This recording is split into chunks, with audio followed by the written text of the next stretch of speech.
No ar, 18 horas. Notícias de Manaus, Amazonas, Brasil e do mundo. Agora na Mix. Agora 6 horas, 1 minuto em Manaus. Boa noite pra você em 100,7. Você que está aí na sintonia certa. Começando mais uma edição do 18 horas. Eu e ela, Karime Leão. Boa noite, Karime. Oi, Carlão. Muito boa noite pra você, sintonizado aqui em 100,7. É isso aí. Estamos juntos a partir de agora aqui no 18 horas. Boa noite também pra você que nos acompanha nas redes sociais. No @ 18 horas News. Boa noite, gente.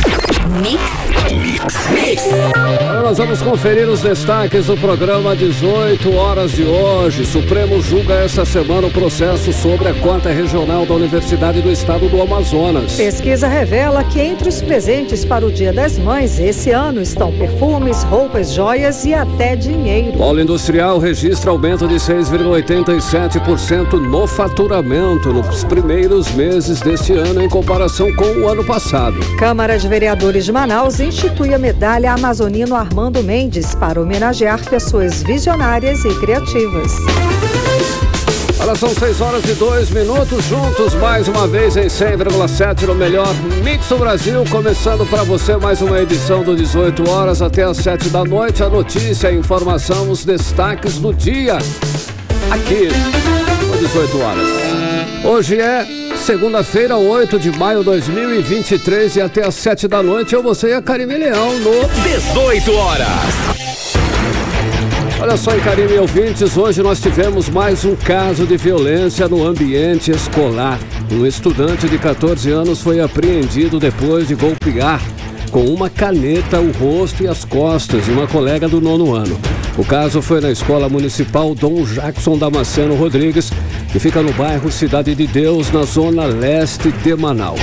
A agressão foi hoje de manhã durante a apresentação de um trabalho de ciências na sala de aula, hein, Karime? Pois é, Carlão. E o momento da agressão foi filmado por outro aluno, viralizou, né, na internet. Sim. E ficou todo mundo, estamos todos assim meio que atônitos, sem reação, pasmos, né, com essa situação toda. Bom, gente, quem viu nas redes sociais pôde verificar que o vídeo mostra a vítima sentada na primeira fileira, vendo a apresentação dos colegas, normal numa classe, né, gente? A gente sabe, pessoal, o grupo vai lá apresentar um trabalho e tal.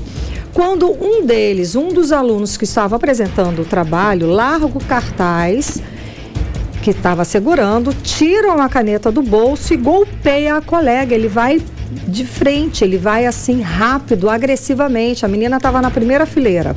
Nesse instante, o menor é contido por outros estudantes e o restante da turma, claro, fica gritando, ficou todo mundo numa confusão, desesperados, é lógico. E o repórter André Meirelles acompanhou o desdobramento desse caso e fala com a gente agora ao vivo aqui nos estúdios. Então, André, a gente já sabe o motivo dessa agressão? Boa noite. Boa noite, André. Boa noite, Karime, Carlão, todos que nos acompanham ao vivo aqui na Mix 100.7. Olha só, inclusive esse aluno de 14 anos que agrediu a colega de 13 com uma caneta ali dentro da sala de aula hoje vai receber acompanhamento psicológico, segundo informou a Secretaria Municipal de Educação, a CEMED. O ocorrido de hoje, que aconteceu ali na Escola Municipal Dom Jackson Damasceno, ali na comunidade Valparaíso Jorge Teixeira, na zona leste de Manaus, teve até um vídeo gravado no exato momento. Inclusive, vai haver aí por parte da Polícia Civil uma investigação para saber se isso já seria armado ou não, porque a polícia não acredita em uma coincidência. No exato momento em que acontece aí a agressão, a situação estava sendo gravada. Então começou ali a gravar a situação onde os alunos estavam reunidos ali na frente fazendo a apresentação e a menina começa a rir de uma fala mal interpretada desse adolescente. Foi então aí que ele ficou furioso e começou a atacar ela com essa caneta. Conforme a polícia militar, o menino informou que não aguentava mais e que surtou. Essas foram as palavras da polícia ali no local. A CEMED informou ainda que o aluno terá acompanhamento e esse aluno aí que atingiu a colega, ele foi apreendido pela polícia militar e ele foi acompanhado dos responsáveis dos dois alunos e do gestor da unidade de ensino, que foram levados ali até a delegacia. A aluna foi atendida pelo Serviço de Atendimento Móvel de Urgência e em seguida ela foi liberada. Ela também receberá acompanhamento dos profissionais ali, de uma equipe de psicólogos que vai estar disponível ali pela CEMED, que diz que vai prestar apoio também aos pais dos menores.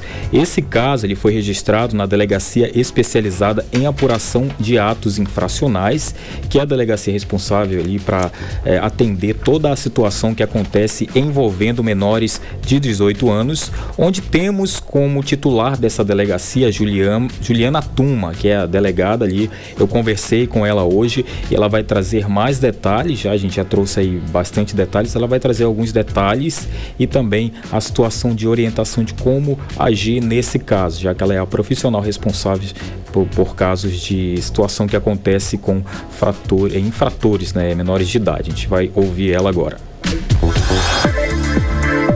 Essa situação foi trazida pela 30ª SICOM aqui, a apresentação da Polícia Militar, para que fizéssemos uma análise, e quando ouvida a vítima, ouvida o condutor, ouvido aí até inclusive o adolescente, o gestor da escola, entendemos pela lavratura do auto de apreensão em flagrante de ato infracional análogo ao crime de homicídio tentado.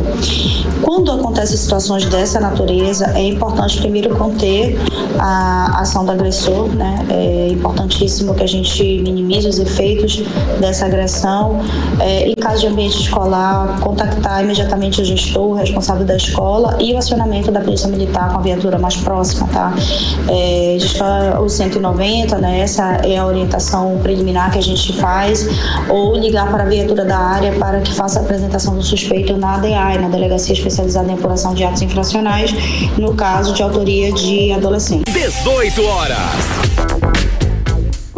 A delegada titular do DEAI, a Juliana Tuma. Importante ressaltar, então, pelo que a gente está entendendo, é que esse foi uma agressão, um fato isolado, e não faz parte de todo aquele contexto de ataques contra as unidades escolares, aquelas ameaças que a gente percebeu, que a gente viveu aqui no país inteiro, não é não? Esse seria um caso assim mais pontual, uma agressão pontual naquele momento. Exatamente, inclusive essa foi a nota que a CEMED, né, acabou emitindo aí, que foi um caso isolado, não é caso de ataque, não é caso ali também planejado, e sim foi um caso ali de momento, a qual o aluno ali, esse adolescente, ele acabou ficando enfurecido, e a situação do garoto, muitos repercutiram que ele teria surtado ou sofre de esquizofrenia, mas não vem ao caso agora. O que é importante destacar é o porquê que esses casos ocorrem. Por isso também a nossa equipe procurou a psicóloga Débora Pacheco, que contou como agir diante dessa situação. É bom aí você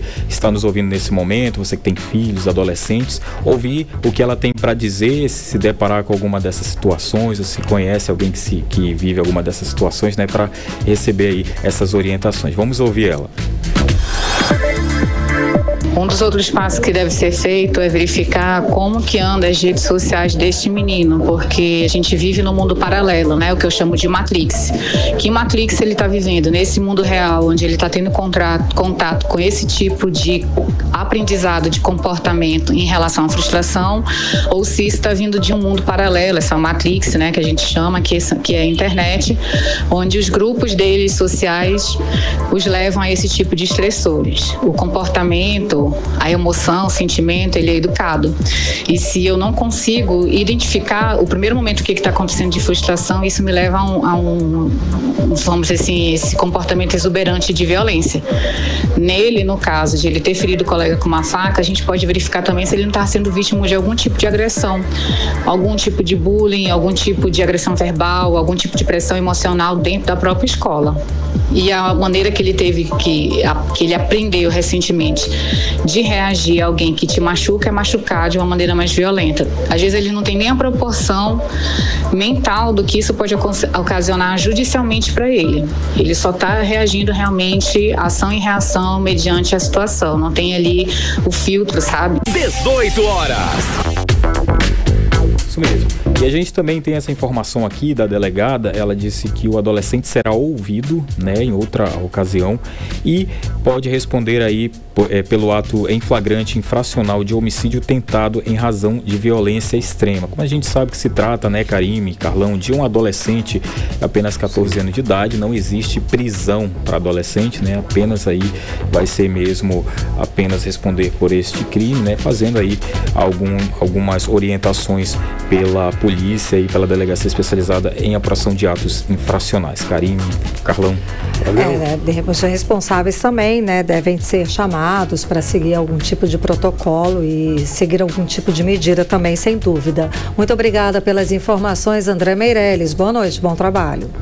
Valeu, André. 6h11. 18 horas. Você é o melhor mix do Brasil, conferindo os destaques do dia em mais uma edição do 18 horas.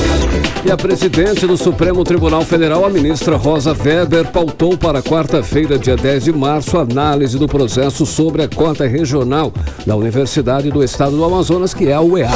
Exatamente, dia 10 de maio está marcado, gente. Vale lembrar que no julgamento do dia 24 de abril, o Supremo derrubou a reserva de 80% das vagas para alunos que estudaram os 3 anos de ensino médio no Amazonas. Na ocasião, o argumento do Supremo foi considerar 80% um número muito alto para as cotas, mas também não apresentou até agora nenhum percentual menor de cotas, nem outros critérios adicionais para poder considerar legal a reserva das vagas aqui na UEA. Karime, o caso é um tema de repercussão geral, ou seja, vai servir de parâmetro para futuras decisões. O redator desse processo vai ser o ministro Alexandre de Moraes, que foi o voto vencedor na discussão na sessão do dia 24 de abril, que acabou derrubando a reserva de vagas. A decisão final vai ser discutida nesta sessão presencial da próxima quarta-feira. Bom, essa cota, gente, foi criada por uma lei estadual em 2004, um ano depois da criação da UEA. Isso para garantir o acesso dos estudantes amazonenses na universidade, que é custeada unicamente com recursos do estado do Amazonas. 80% das vagas eram destinadas para os alunos que estudassem os 3 anos do ensino médio em escolas aqui do estado. Isso era um obstáculo para que alunos de outros estados tirassem as vagas dos amazonenses. Além disso, a reserva das vagas garantia que estudantes do interior pudessem cursar uma faculdade sem vir para Manaus e garantia também que esses novos profissionais ficassem e ajudassem a desenvolver o interior e todo o estado do Amazonas. E o processo contra a cota começou no Tribunal de Justiça aqui no Amazonas, que reconheceu o direito de um vestibulando a se matricular na instituição independente da reserva de vagas. O estudante não foi considerado apto por não ter cursado todo o ensino médio no estado, mas apenas o 3º ano. Esse processo acabou no Supremo Tribunal Federal, que considerou a cota de 80% das vagas inconstitucional. Ou seja, por causa de um estudante, por causa, né, de uma situação, pagam todos. E sabe como, e sabe Deus como é que vai ficar agora o vestibular no meio do ano, por exemplo. Enfim.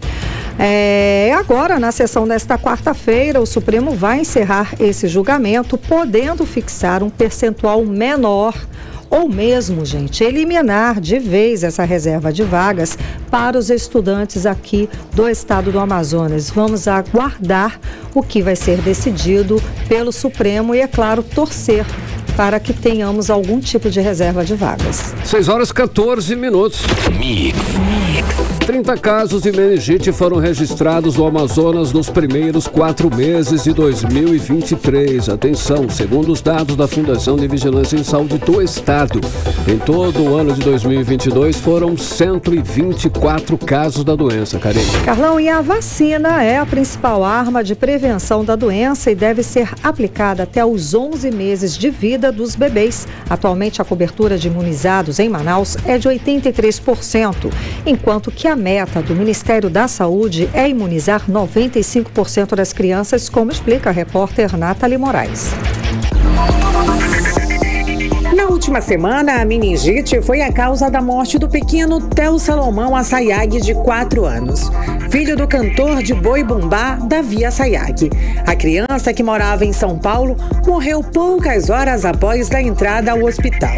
A morte do pequeno Theo trouxe uma preocupação aos amazonenses: a meningite. Só em 2023, pelo menos 30 casos da doença foram registrados aqui no estado, segundo dados da Fundação de Vigilância em Saúde do Amazonas. A meningite é uma doença que afeta as meninges, uma membrana que reveste o cérebro e pode ser causada por uma bactéria, vírus ou até mesmo por fungos. Para prevenir a doença, é preciso manter a vacinação em dia, não compartilhar objetos de uso pessoal, reforçar hábitos de higiene, lavando sempre as mãos com frequência, especialmente antes das refeições. Deixar sempre os ambientes ventilados e, se possível, ensolarados, principalmente as salas de aula, locais de trabalho e transporte coletivo. E, claro, evitar aglomerações de pessoas. A infectologista Ana Galdina explica quais são os principais sintomas que podem ajudar a identificar a doença. Febre, dor de cabeça muito forte. Às vezes eu falo que é uma dor de cabeça totalmente diferente da dor de cabeça que a pessoa tem. Desorientação, delírio e vômitos em jato. Ele vai ter também rigidez de nuca, que é o quê? Ele realmente não consegue ferter o pescoço. É caracterizado também pela rigidez de nuca. Segundo afirma a especialista, crianças e idosos são os mais vulneráveis à meningite. A chance de complicações disso, a gente chama que são os extremos de idade.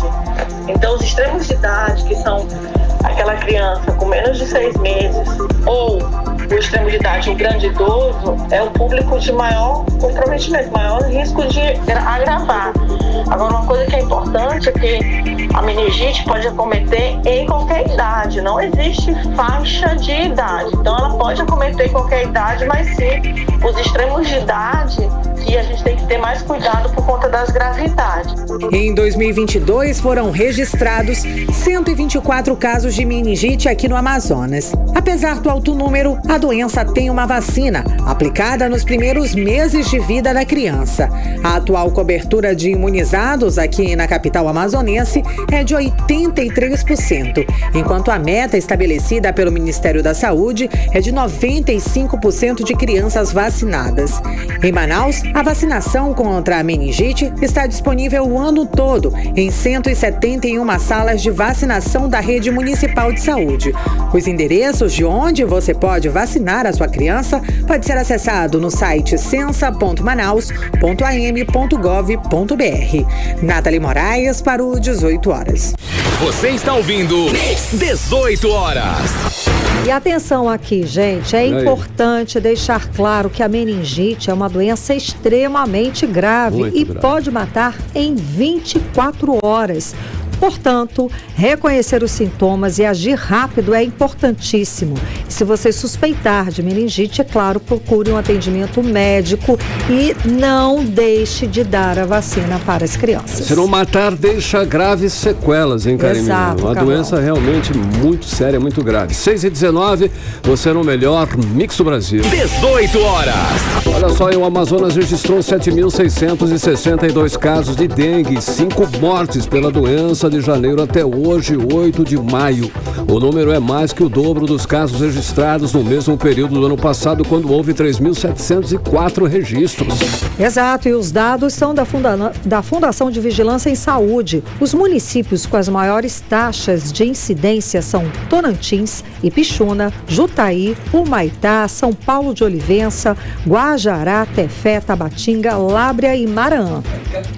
Só em cada um pode fazer aí a sua parte em casa. É só seguir o protocolo da Fiocruz de 10 minutos contra o mosquito, que nada mais é do que dar aquela geral e limpar os principais criadouros do mosquito na nossa casa para eliminar aí qualquer água acumulada. Então é em casa mesmo que se resolve o problema. Exato, né? Parte do problema. Dá aquela geral. São ações simples, como limpar e remover folhas das calhas e lajes e manter tudo sempre limpo. Sabe, guardar garrafas vazias sempre viradas de boca para baixo, manter as caixas d'água bem fechadas. 6h20, você está no melhor Mix do Brasil. Mix.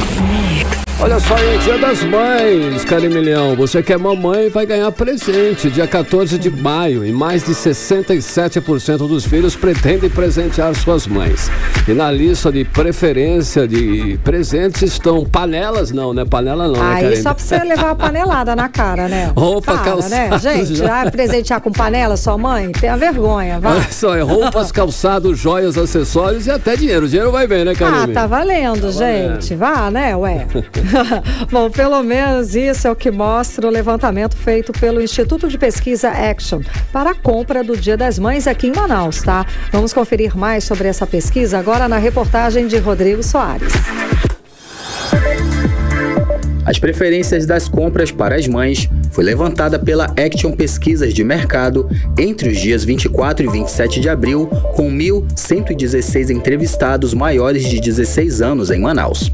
A maioria dos entrevistados, 67,7%, planejou comprar presente para a mãe. Os que não vão comprar representam 28,2% e 4% ainda estão indecisos. A data tem movimentado o comércio, de acordo com Afrânio Soares, da Action Pesquisas de Mercado. O Dia das Mães é a segunda data mais importante do varejo brasileiro. E por isso a Action resolveu fazer uma pesquisa que contemplasse, que pudesse buscar quais as motivações e intenções. E os resultados mostraram que mais de 67% dos entrevistados pretendem comprar alguma coisa para sua mãe, para sua esposa, enfim. E isso é importante, porque isso vai movimentar o varejo. Conforme a pesquisa, o maior valor que os filhos pretendem gastar em um presente para a mãe é de R$ 2.650, mas isso apenas um pequeno número de 1,6% dos entrevistados que pretendem comprar geladeira. Depois vem um grupo de 4,8% que pretende gastar R$ 387 em joias e acessórios para a mãe. O menor valor que os filhos pretendem gastar é R$ 96 em um buquê de flores. Além disso, 11,5% vão presentear com um perfume de mais de R$ 100. Outros 9,9% optaram por comprar roupas. Na lista de compras, segundo o responsável pela pesquisa, Afrânio Soares, também aparecem calçados e até dinheiro, opção citada por 6% dos entrevistados. São presentes que vão ter um ticket médio aí próximo de R$ 200, e dentro desse mix até dinheiro, digamos assim, dinheiro, cesta, coisas mais simbólicas, como o próprio dinheiro e as cestas de café da manhã, vão fazer parte. Uma parcela de 39,2% ainda se mostra indecisa sobre o que comprar, embora tenha em mente o valor médio que pretende gastar, R$ 263. Levar a mãe para almoçar ou jantar também foi a opção citada por 4,4% dos entrevistados. O Dia das Mães é celebrado no segundo domingo de maio, que neste ano vai ser comemorado no dia 14, próximo domingo. Rodrigo Soares para o 18 horas. Você está ouvindo 18 horas. 6 horas 24 minutos, você no melhor Mix do Brasil e os destaques do dia no 18 horas.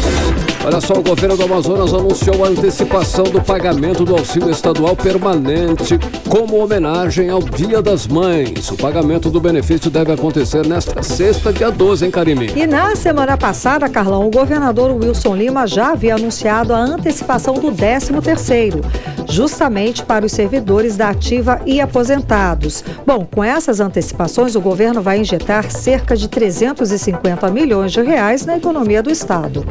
18 horas. Olha só, o deputado federal Amon Mandel é citado como integrante da frente parlamentar financiada pelas Big Techs, que são as grandes companhias de tecnologia como o Google e o Facebook. E o deputado diz que não passa de fake news, tá? Mas para falar mais sobre essa história, para a gente entender melhor todo esse contexto, vamos chamar agora o nosso correspondente em Brasília, o jornalista Carlos Eduardo Matos. Cadu, muito boa noite, seja bem-vindo, Cadu. Então, é fake ou não é? Conta pra gente. Tem cara e tem jeito de fake news, viu, Karine? Eita. Boa noite para você. Boa noite, Carlão. Boa noite, ouvintes do programa 18 Horas. Eu vou explicar por quê, Karine. Para quem não se ligou nessa história, é o seguinte: existia na Câmara dos Deputados a Frente Parlamentar da Economia e Cidadania Digital. Era um colegiado que discutia temas de interesse das grandes empresas de internet, como a Google, como você disse, né, a Meta, que gerencia Facebook, Instagram, WhatsApp, e o Twitter, Kawaii, TikTok, enfim. E que temas de interesse são esses? É o 5G, cidades inteligentes, internet das coisas, LGPD, entre outros temas que valem muito dinheiro para essas empresas, tanto para gastar, quanto para receber e tanto para investir. E essa frente parlamentar era conhecida por ter suas ações financiadas pelas empresas de internet. Acontece que essa frente, Karine, acabou esse ano. Por isso que eu estou falando aconteceu, fazia, né? Essa frente acabou esse ano, com o fim do mandato, né? Em fevereiro desse ano. E com o início do novo mandato, é necessário fazer um novo procedimento de instalação. E regimentalmente, Karine, todas as frentes parlamentares, elas são extintas ao término de uma legislatura. Legislatura significa 4 anos de mandato. Quando essa frente ela atua e acaba o mandato, ela precisa fazer um novo procedimento de coloca de assinaturas, de instalação, de apoio do presidente da Câmara, enfim. É preciso repetir tudo outra vez. E os parlamentares que atuam nessa área de tecnologia, eles estão tentando renovar a Frente Parlamentar da Economia e Cidadania Digital. Conseguiram as assinaturas necessárias e tal, mas não tiveram ainda a autorização do presidente da Câmara, Arthur Lira, para instalar essa frente parlamentar. É a mesma situação da frente parlamentar em defesa da BR-319 do deputado Fausto Júnior, que a gente falou aqui. Fez tudo, mas não teve autorização do Arthur Lira. Então, Karine, por que é fake news? Porque o deputado Amon Mandel assumiu o mandato agora e a frente parlamentar é da legislatura anterior. E ela não foi instalada, né? Porque não tem. Então não tem como a gente dizer que o deputado tem o apoio das Big Techs. Ou seja, é uma fake news. E mesmo que o deputado possa ter assinado o requerimento de instalação dessa frente parlamentar, porque muito provavelmente tem acontecido, eu fiz tudo, viu, Karine? Eu fiz todo o procedimento de investigação, verifiquei, realmente essa frente parlamentar não existe nada, e eu só não localizei o parlamentar autor da recriação dessa frente parlamentar. É só acessando o nome desse parlamentar que eu conseguiria achar a assinatura do deputado Amon Mandel. Mas consegui. Ele provavelmente tenha assinado esse documento, esse requerimento de instalação, e por isso estão dizendo que ele tem apoio financeiro das Big Techs, o que não é verdade, não tem nada a ver. Então, eu entrei em contato com o deputado Amon Mandel, ele falou com a gente que explica melhor essa situação. Vamos ver o que ele disse. As frentes parlamentares, elas são meramente grupos para debates. A Frente Parlamentar para a Cidadania Digital, que é a frente em questão, ela não foi sequer formada nessa legislatura, então afirmar categoricamente que eu faço parte da frente por si só já é um erro. O que eu faço parte é da lista de deputados que querem que ela seja criada, e criar a Frente Parlamentar por si só não é atuar a favor das empresas. Na verdade, isso é uma informação categoricamente mentirosa, passível inclusive de reparo quanto aos danos morais na esfera judicial.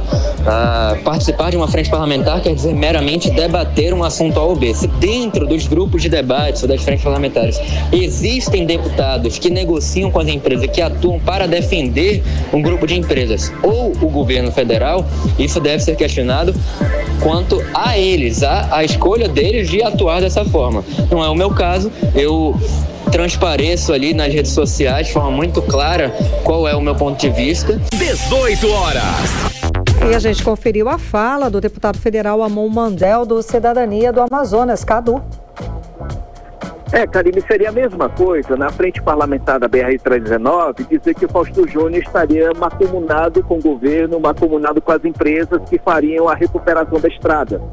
Seria a mesma coisa, que não é verdade. A gente não pode fazer associações da mesma forma. O que é pior, o deputado Amon Mandel, ele está sendo acusado de fazer parte de uma suposta frente parlamentar, uma frente parlamentar que não foi criada, que não há o menor cabimento.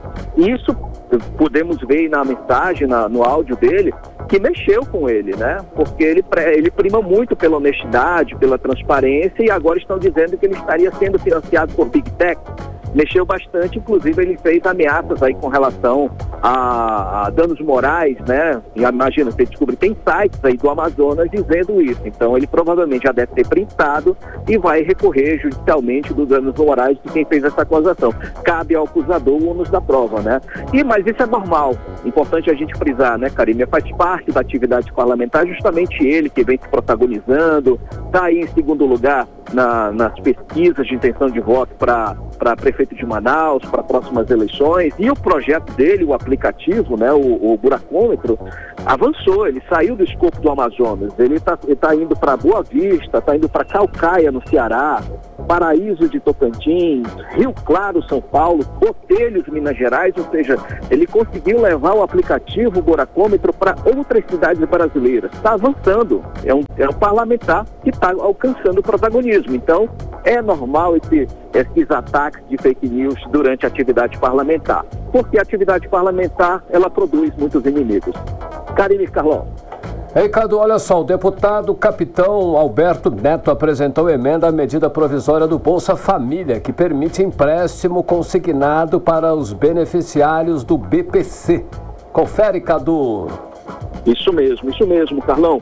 Essa emenda do deputado capitão Alberto Neto pede a supressão de um artigo da medida provisória número 1164, né? É o que é o MP do Bolsa Família. Ele pede a supressão do artigo que proíbe a concessão de crédito consignado aos beneficiários do BPC, como você disse, que é o benefício de prestação continuada. O BPC, Carlão, para a gente entender melhor, ele é concedido a pessoas em situação econômica de absoluta vulnerabilidade, como, por exemplo, portadores de deficiência, idosos que não conseguiram cumprir os requisitos necessários para efetivar a aposentadoria e que não tem outra renda. Enfim, é para pessoas em situação de altíssima vulnerabilidade econômica e social.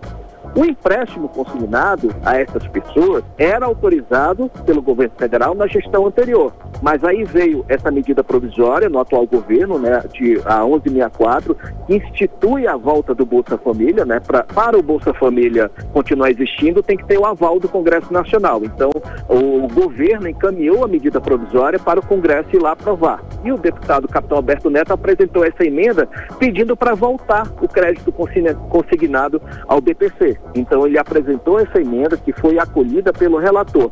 E agora, o que não sabemos até o momento é quando essa MP ela vai ser votada, afinal. Inclusive tem uma informação de bastidores que está tendo bronca entre aliados e a oposição com relação ao entendimento acerca do texto da medida provisória. Então nós vamos aguardar aí nos próximos dias, porque parece que a MP do Bolsa Família tem tudo para ser rejeitado, Karine e Carlão.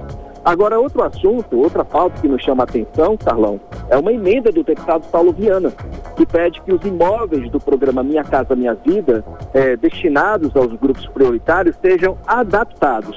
Para quem é idoso, por exemplo, a casa, o apartamento precisa ter barras de apoio na sala, na cozinha, banheiros adaptados para evitar acidentes, enfim, toda aquela adaptação, né, para quem é idoso, para quem é deficiente, enfim. É importante frisar, Carlão, que essa é a medida provisória 1162, que trata da recriação do programa Minha Casa Minha Vida e que é presidido pelo senador Eduardo Braga. Né? Ele também que vem fazendo as suas demandas, né? Ele vem defendendo, por exemplo, que todas as unidades sejam beneficiadas com a tarifa social de água e luz. Ou seja, tem 2 parlamentares já atuando, apresentando emendas ao projeto central, que é o programa Minha Casa Minha Vida. Agora, Carlão e Karina, antes de devolver para vocês, eu tenho uma informação importante para quem é empreendedor. O BNDES anunciou hoje à tarde que duplicou o limite de crédito para as micro, pequenas e médias empresas de 10 milhões de reais para 20 milhões de reais ao ano. As empresas de médio porte, que têm faturamento de até 300 milhões de reais, vão poder acessar essa linha de crédito até dezembro desse ano. A informação boa, Karine e Carlão, porque por causa dos juros altos, né, 13,75% ao ano, muitos bancos estavam elevando o seu perfil de risco, né, e não concedendo crédito a essas pequenas e médias empresas. Então, tinha muita empresa no início desse ano atrás de dinheiro aí, de crédito para poder investir e não estava conseguindo. E agora veio o BNDES, que ampliou essa linha de crédito, ampliou mais dinheiro, deu mais dinheiro para essa linha de crédito para essas micro, pequenas e médias empresas. Informação positiva para quem é empreendedor. Então, volto com vocês, Karine e Carlão. Beleza, Cadu? Sem dúvida, Cadu. Muitíssimo obrigada pelas informações. Boa noite, bom trabalho. Valeu, gente. Um abraço. Tchau, tchau. Valeu. Agora são 6h36. Você no melhor mix do Brasil. 18 horas. E daqui a pouco aqui no 18 horas, os casos de violência contra crianças e adolescentes no Amazonas aumentaram 22,9% nos primeiros 2 meses de 2023 em comparação com o ano passado. É o nosso assunto em instantes. Agora nós vamos conferir tempo e temperatura, previsão do tempo para esta segundona. É com ela, Karine Leão. Previsão do tempo. Para esta noite, a previsão é de chuva rápida. Durante a noite e a madrugada, a mínima prevista é de 24 graus, a máxima pode chegar a 32 graus. As chances de chuva são de 67%. E a umidade relativa do ar fica entre 62% e 99%. Olha só, o nível do Rio Negro subiu mais 4 centímetros de ontem para hoje, elevando para 27 metros e 41 centímetros a marca no Porto de Manaus. 18 horas. Olha, os casos de violência contra crianças e adolescentes no Amazonas aumentaram 22,9% nos primeiros 2 meses do 2023, em relação ao mesmo período do ano passado, hein? É sério, os dados são da Secretaria de Segurança Pública do Amazonas, Karine. Exatamente, Carlão, são casos de violência física, sexual, emocional e negligência. Vamos acompanhar mais sobre o assunto agora na reportagem de André Meirelles. Entre janeiro e fevereiro deste ano, foram registrados 375 casos de violência infantil. No mesmo período, em 2022, foram 305 ocorrências. Os dados são da Secretaria de Segurança Pública do Amazonas, que indica ainda os casos de violência contra crianças e adolescentes no estado. Teve um aumento de 22,9% nos primeiros 2 meses de 2023, em relação ao mesmo período do ano passado. Entre os crimes mais denunciados estão violência física, sexual, emocional e negligência. Para a psicóloga Evelyn Albuquerque, que atua na área de psicologia infantil, é fundamental promover o autocuidado entre a juventude, especialmente em relação à saúde mental, além da autoproteção. Que atentem para esse cuidado psicológico, que é primordial. É interessante nós pensarmos que após nós temos a orientação que em qualquer caso de violência temos que nos dirigir à DEPCA, a Delegacia Especializada em Proteção à Criança e Adolescente, e após, o que nós podemos fazer? Nós podemos procurar apoio psicológico. Se eu não tenho condições de bancar esse apoio psicológico, eu posso estar procurando o atendimento psicológico gratuito. Os adultos também devem ficar atentos aos sintomas que a juventude apresenta. Por isso, dia 18 de maio será o Dia Nacional do Enfrentamento ao Abuso e à Exploração Sexual, que será realizada em todo o país. Para a psicóloga, essa é uma oportunidade para que cuidados sejam realizados principalmente com as crianças. Essa é uma luta que é de todos nós. Todos nós devemos combater este crime contra as nossas crianças e contra os nossos adolescentes. É interessante a gente pensar que a infância é um chão que a gente vai pisar a vida inteira, que ficam marcas, e essas marcas elas vão reverberar a vida inteira, principalmente se elas não forem tratadas. Uma fiscalização foi realizada pela CIF em bares, hotéis e pousadas na Zona Sul de Manaus para fiscalizar os ambientes e combater a exploração sexual de crianças e adolescentes. Durante a ação, 14 locais foram visitados. Um estabelecimento foi fechado e uma adolescente de 16 anos, em possível situação de prostituição, foi conduzida pelo Conselho Tutelar e levada até os responsáveis. Na ação, a Sejusc realizou orientações e conscientização dos locais visitados. Como parte da operação, a secretária executiva do órgão, Leda Maia, destacou a atuação preventiva da operação. Então a gente atua na conscientização, né, dos pais que às vezes acabam levando a criança para um ambiente totalmente impróprio. A gente atua na fiscalização para ver se não tem adolescentes em situação de vulnerabilidade sexual, né, sendo vítima de abuso, atuando averiguando as denúncias para não vender bebida alcoólica, não permitir que adentrem o estabelecimento depois das 10 horas da noite, que é o horário recomendado pelo Juizado da Infância e do Adolescente.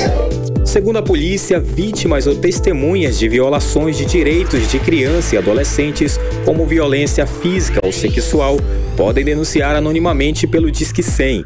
Em casos de violência contra mulheres e meninas, no Disque 180. E se presenciar algum ato de violência, é possível acionar a Polícia Militar por meio do 190. Também é possível acionar as delegacias especializadas no atendimento à mulher e a de proteção à criança e ao adolescente. André Meirelles para o 18 horas. Você está ouvindo 18 horas. Agora 6 horas e 41 minutos e relatório do Banco Mundial revela que devastação da Amazônia custará 920 bilhões de reais até 2050. Exatamente, Carlão. E o relatório elaborado por pesquisadores de todo o país afirma que a situação brasileira é de elevado risco e requer mudanças imediatas como maior inclusão social, dinamismo no investimento e melhoria da qualidade ambiental. Vamos acompanhar mais detalhes agora com Cid Soares. O relatório sobre clima e desenvolvimento do Banco Mundial apontou prejuízos bilionários com a possível perda de regeneração da floresta na Amazônia, se o desmatamento aumentar. A destruição na Amazônia causaria um prejuízo de 920 bilhões de reais ao Brasil até 2050, conforme o estudo. O relatório foi elaborado por especialistas como Carlos Eduardo Young, professor do curso de pós-graduação das Universidades Federais do Amazonas, UFAM, e do Rio de Janeiro, UFRJ. De acordo com Carlos Eduardo Young, o estudo revela que a situação brasileira é de elevado risco e requer mudanças imediatas, como maior inclusão social, dinamismo no investimento e melhoria da qualidade ambiental. O estudo mostra que o Brasil apresenta um quadro de estagnação econômica, com baixíssimo crescimento, aumento significativo da desigualdade e piora em diversos indicadores de qualidade econômica, como, por exemplo, o aumento da dependência de recursos naturais. Ou seja, isso tudo se dá num contexto em que as condições ambientais pioram, com uma aceleração do desmatamento que favorece muito poucos. O setor agro foi responsável pela perda de 3,5 milhões de ocupações entre 2000 e 2020, constituindo-se no setor que mais desempregou, apesar do elevado crescimento. Isso mostra que esse padrão que nós temos hoje de crescimento agro não gera benefícios para a sociedade como um todo. Ele está muito concentrado num conjunto reduzido de proprietários rurais. Este processo também leva à piora das condições sociais, aumenta a desigualdade e evidencia que a população de mais baixa renda é também a mais dependente dos serviços ecossistêmicos. O professor da UFAM e da UFRJ, Carlos Eduardo Young, reforça que é necessário mudança para um padrão sustentável de crescimento econômico. E o Brasil é um dos que mais pode se beneficiar com a economia verde, na avaliação de Carlos Eduardo. Uma das propostas que é colocada é exatamente a gente reverter o quadro, taxando as atividades intensivas em emissão. O Brasil hoje apresenta um quadro de debilidade fiscal e, ao mesmo tempo, inúmeros incentivos fiscais a atividades de alta emissão. Então, a gente começa a ver que um desenho de um novo modelo de desenvolvimento pode beneficiar, inclusive, o financiamento das administrações públicas. O estudo mostra também que a gente tem grandes oportunidades se mudar o nosso padrão. Se a gente reverte a tendência de desmatamento e passa a atuar como um conservador conservador de floresta, a gente tem um enorme espaço para ganho nessa área recente de finanças climáticas, finanças sustentáveis, porque há um interesse coletivo de financiamento às atividades sustentáveis. Isso não vai trazer consequências negativas para a atividade econômica, porque essa expansão de área associada ao desmatamento é caracterizada por baixa produtividade agrícola. O especialista alerta que é preciso se preparar para adaptações às mudanças climáticas que vêm pela frente. Neste sentido, proteger florestas, em particular as associadas à conservação de recursos hídricos, é fundamental. A agricultura precisa de água e a água precisa de floresta. Então, reverter esse quadro, tornando o Brasil um campeão de atividade econômica voltada para proteger os serviços ecossistêmicos, que protegem a qualidade de vida, protegem a população e protegem também as atividades econômicas, como agricultura e hidroeletricidade, é fundamental para uma inserção moderna no Brasil do século XXI, onde a competitividade vai se dar pelo baixo carbono e não por essa tentativa suicida que a gente vê hoje de insistir num modelo onde claramente nós encontramos barreiras crescentes. Isso se revela nas recentes resoluções da União Europeia de restrição de importação de produtos que tenham na sua cadeia de produção atividades ligadas ao desmatamento. Cid Soares para o 18 horas. Você está ouvindo 18 horas. Olha só, esta semana a vacina contra a Covid está sendo aplicada em 75 pontos em Manaus. As unidades de saúde funcionam no horário regular, das 8 da manhã até as 5 da tarde nos dias úteis. Carlão, e tem outras unidades que oferecem atendimento em horário ampliado, das 8 da manhã até as 8 da noite. Vamos conferir mais detalhes com André Meirelles.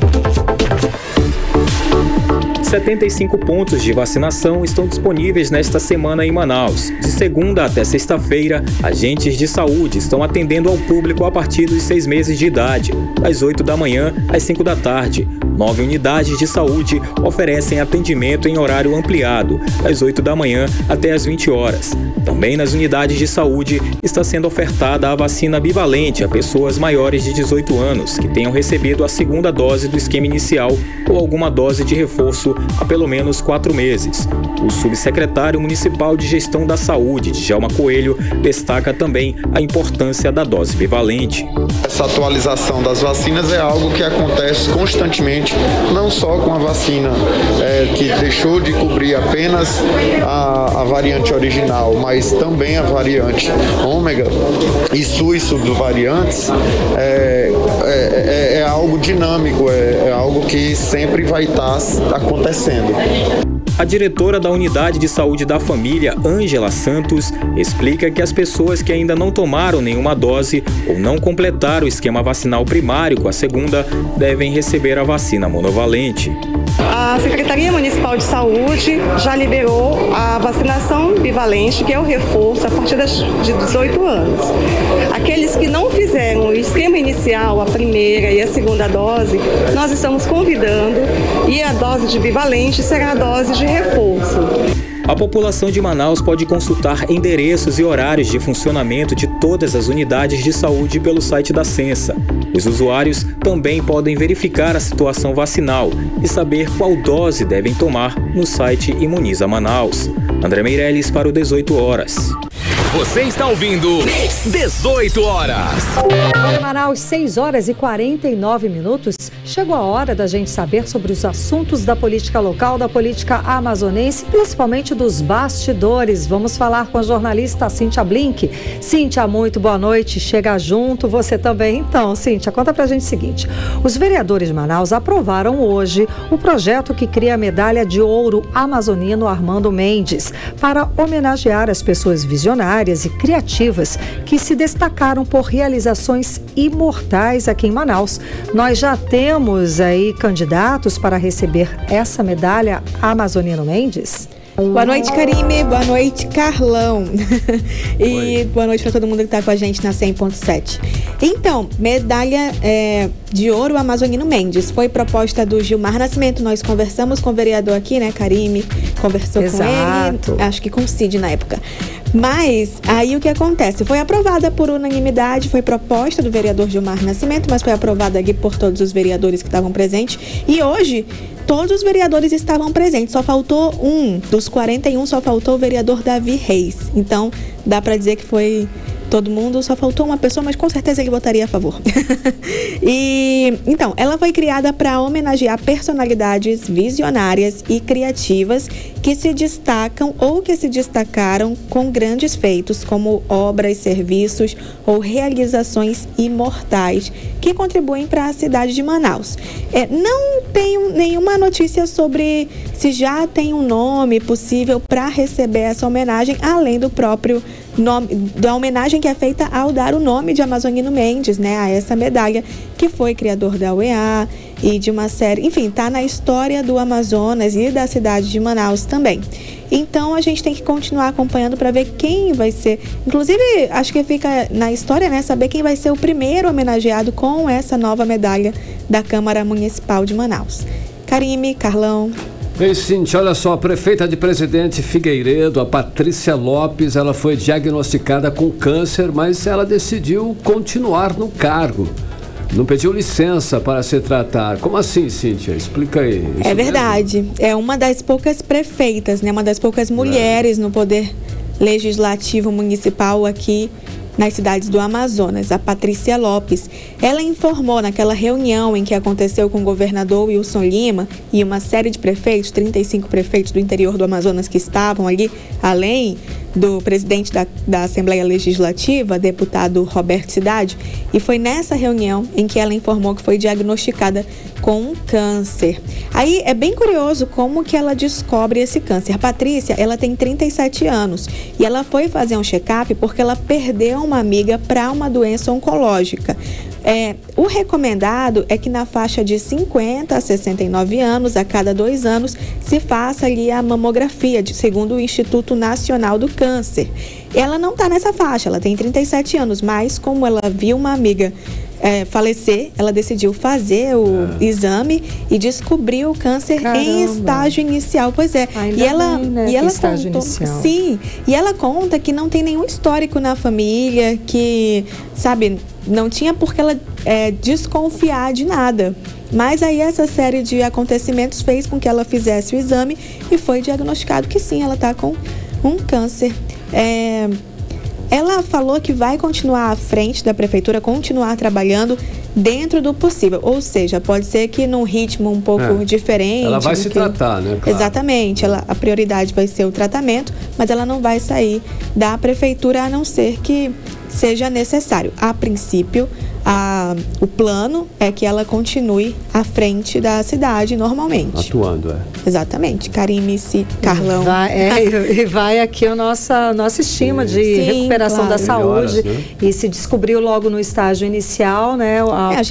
As chances são muito maiores de cura. Vai aqui a nossa estima de recuperação da saúde para Patrícia Lopes, a prefeita de Presidente Figueiredo. Agora, falando de uma outra mulher também ponderada, a Carol Braz. Ela foi mesmo para o MDB de Eduardo Braga. Cíntia, será que ela vem candidata mesmo à Prefeitura de Manaus em 2024 ou aquela resposta de sempre? Não sei, quem sabe? Então, a gente contou aqui, né, que ela sairia do PDT e iria para o MDB. E assim está acontecendo. Ela concorreu ao governo do Amazonas em 2022 pelo PDT. Ela hoje publicou uma carta nas redes sociais agradecendo ao ex-deputado Luiz Castro, que é também presidente estadual da legenda, né, do PDT aqui no Amazonas, agradecendo também a Carlos Lupe, que é o presidente nacional. E ela fez uma série de agradecimentos, mas por que eu recordei que ela concorreu ao governo do Amazonas? Porque Carol Braz, no MDB, tem chance de vir aí como candidata a prefeita de Manaus. Ou seja, eu conversei hoje com a Carol Braz e perguntei, e aí, vai para o MDB? Ela falou sim. Ok, já sabíamos essa parte, apesar de não estar oficializada até então. E vem candidata a prefeita? Ela falou, isso aí depende, né, da vontade de Deus, depende da vontade do povo, enfim. Então, é aquela resposta que a gente já espera, política que conhece chapa branca, né? o que faz, né? É muito complicado a pessoa assumir hoje que ela vai, que ela vai vir candidata, porque ela vira um alvo, né? A partir desse momento, vão fazer de tudo para queimá-la. Bom, já que você é candidata, você não quero que você concorra comigo, então vamos ver aqui teu histórico. Então, por isso, é muito complicado você anunciar que vai ser candidata, até porque envolve outras pessoas, né? Não é uma decisão só dela realmente. Mas ela veio com essa resposta, que a gente já esperava, bem sabonete, mas ela já concorreu a um cargo do Poder Executivo, ou seja, existe sim no coração de Carol Braz um desejo, que a gente conhece, de comandar em um Poder Executivo, e uma prefeitura não iria mal. E, sinceramente, assistir uma mulher participando dessa disputa também seria bem interessante. Sem dúvida. E é isso, gente. Valeu. Obrigada pelas informações, Cíntia Blink. Boa noite, bom trabalho. Tchau, tchau. Até amanhã. Boa noite, Cíntia. 18 horas. Agora nós vamos conferir tempo e temperatura para amanhã. Amanhã é terça-feira, com ela, Karime Leão. Previsão do tempo. Segundo informações do Clima Tempo, a previsão para amanhã é de sol com algumas nuvens. Chove rápido durante o dia e a noite. A mínima prevista é de 24 graus, a máxima mais quente, viu, gente? 33 graus. As chances de chuva são de 90% e a umidade relativa do ar fica entre 66% e 96%. Mix. 18 horas. Esporte. E chegou a hora da gente falar sobre os assuntos de esporte com Cid Soares. Cid, conta pra gente como é que foi o fim de semana. Pô, foi movimentadíssimo. Dá um sonzinho pra mim aí. Olha a prateleira lá do Leão, né? Messi. Pô, tá sensacional, cara. Tem mais um troféu agora para coleção, né? O argentino foi eleito aí o atleta do ano do prêmio Laurels, né? Ele, em cerimônia realizada nessa segunda-feira lá em Paris, na França. A conquista da Copa do Mundo pela Argentina apontava o favoritismo aí pro craque, que é pela segunda vez, né? Fatura a premiação, repetindo feitos de 2020 na Alemanha. No feminino foi a jamaicana Shelly Ann Fraser-Price que ficou com o título de atleta do ano, perdão. E ontem, claro, o Flamengo perdeu, né, de virada aí pro Atlético Paranaense, kkkk, e em jogo válido do Brasileirão. O jogo foi na Arena da Baixada, em partida válida pela quarta rodada, não deu pro Gabigol, kkkk. Esses são os comentários que tem, a gente aproveita. O Nacional estreou na Série D com vitória por 3-1 sobre o Maitá do Acre ontem, no Estádio da Colina, com resultado nacional, é o líder do grupo A1. O torcedor do Amazonas, enfim, já pode comemorar também, né, a primeira vitória da equipe na Série C do Brasileiro. E um dos destaques da partida foi o atacante Luan Santos, que saiu do banco no segundo tempo e marcou na vitória por 2-0 sobre o América do Rio Grande do Norte, sábado aqui em Manaus. O Amazonas agora volta a campo contra o Remo pela terceira rodada da Série C no próximo domingo, dia 14, lá em Belém do Pará, 3h30 da tarde, horário aqui de Manaus. Falar em Manaus, o Manaus Futebol Clube enfrentou o Operário do Paraná fora de casa ontem, perdeu por 2-0. Foi a primeira derrota do clube na terceirona. Ao fim do confronto, o técnico do Manaus, o Igor Magalhães, reconheceu a força do adversário, mas afirmou que o time não tem tempo para lamentar. E o Corinthians recebe o Fortaleza agora, às 7 da noite, já, né? Horário de Manaus, na Neoquímica Arena, o Timão, pela quarta rodada do Campeonato Brasileiro em São Paulo. O Premier vai transmitir para todo o Brasil. E o Timão tenta reagir e sair da crise, né? Seu segundo jogo, o técnico Vanderlei Luxemburgo promete mudanças de postura e também de escalação. Era o que tínhamos e até. Valeuzaço, Cid Soares. Valeu, Cid. 18 horas. Agora em Manaus, 6 horas e 59 minutos. Seguimos direto para o Editorial 18 horas. Editorial 18 horas. Até a poderosa Federação Brasileira de Bancos, a FEBRABAN, alertou hoje para os golpes nas compras de presentes. Atenção, o alerta diz que a data é uma oportunidade para quadrilhas especializadas em fraudes aplicarem os seus golpes.